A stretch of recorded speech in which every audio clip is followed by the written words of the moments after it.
back to how the season ended for the Buccaneers with the furious comeback, tied the game, and then the all-out blitz that Matthew Stafford picked up and threw the ball to Cooper Kupp for the very anticlimactic field goal that gave the Rams the victory. There are some Buccaneers fans who aren't thrilled with the fact that Todd Bowles was rewarded for that call with the head coaching job.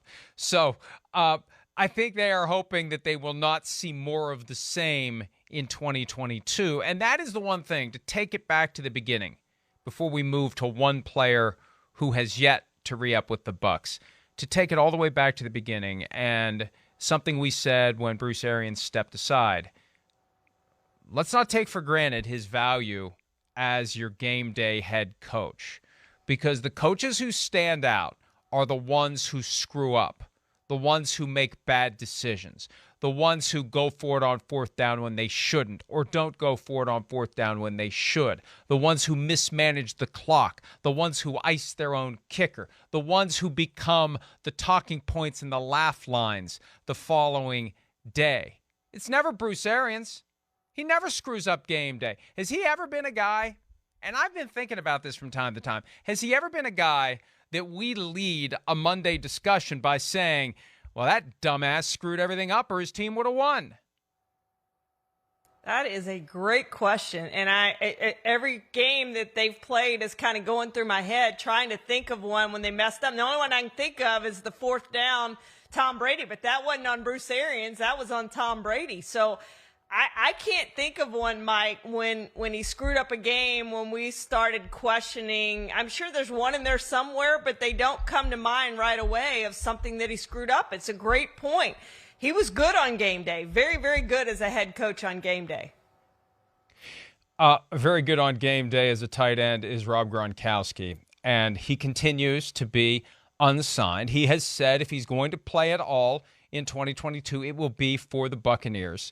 So during Tom Brady's media availability on Thursday, an obvious question for Brady was to seek an update on whether his good friend Gronk would be rejoining the team. Here's Brady on Gronk.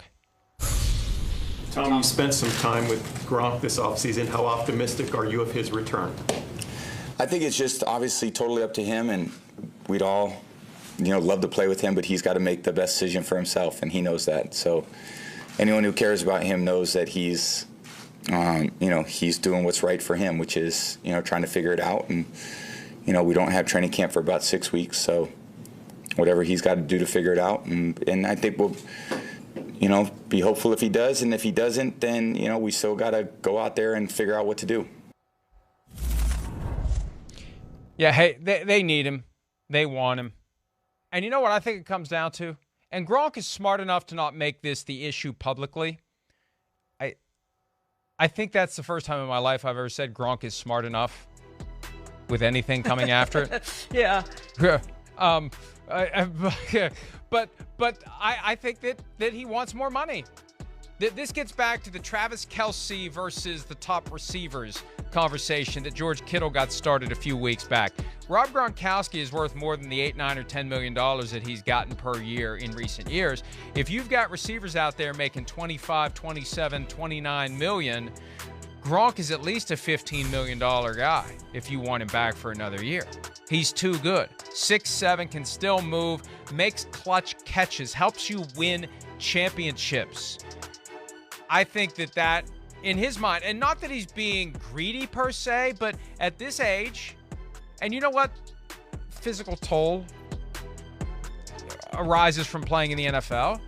You got to make it worth my while at this point. I don't need to play.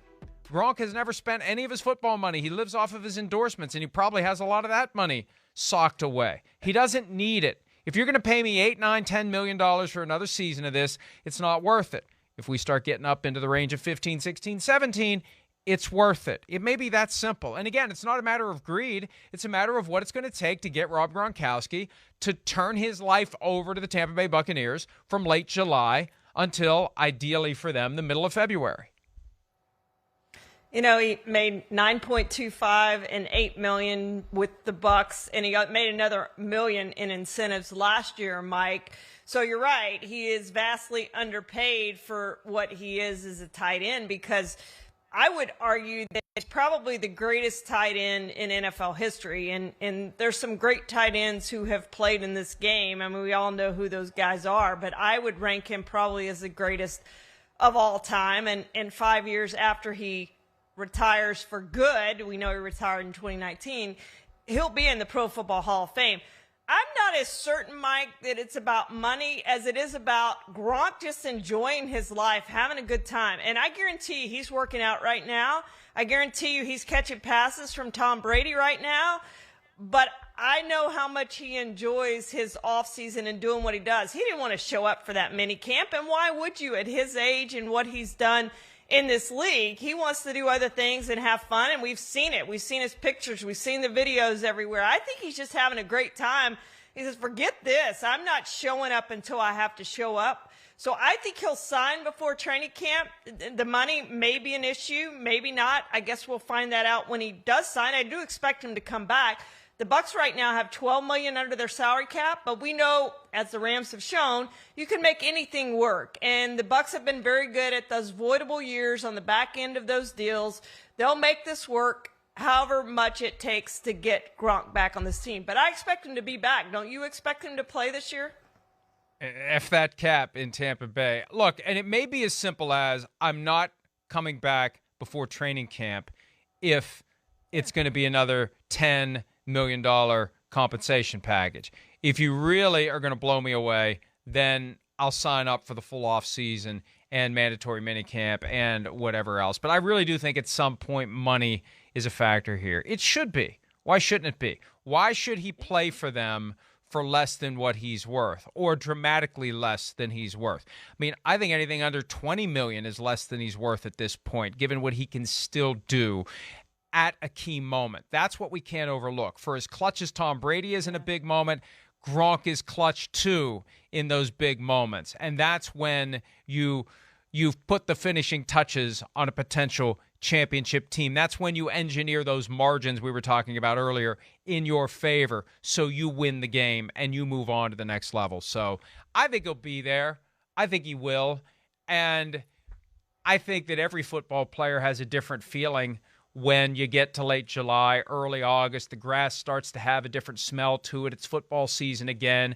And you realize the train's going to keep rolling without you. And Gronk has lived through a season where the train rolled without him. He knows that feeling. That was the year he worked for Fox, where he looked like he was wearing his dad's suit because he had lost so much weight. He knows what that game is. He knows what that feeling is. And why would you walk away, especially when your guy Tom Brady is still playing? So I agree with you. I think he'll be back. Well, and the Bucs have Cameron Brate, and they drafted 2 tight ends, but don't let that fool you. The Bucs want him back. Tom Brady wants him back. What Tom wants, Tom usually gets. Gronkowski's going to play this year. I'm going to be shocked. That'll be one of the biggest shocks I've ever had if Rob Gronkowski announces he's not playing anymore. Because if he doesn't play this year, Mike, I do think his career's over, and I don't think it's that point yet. 2019, he still had football left in him. He still has football left in him right now.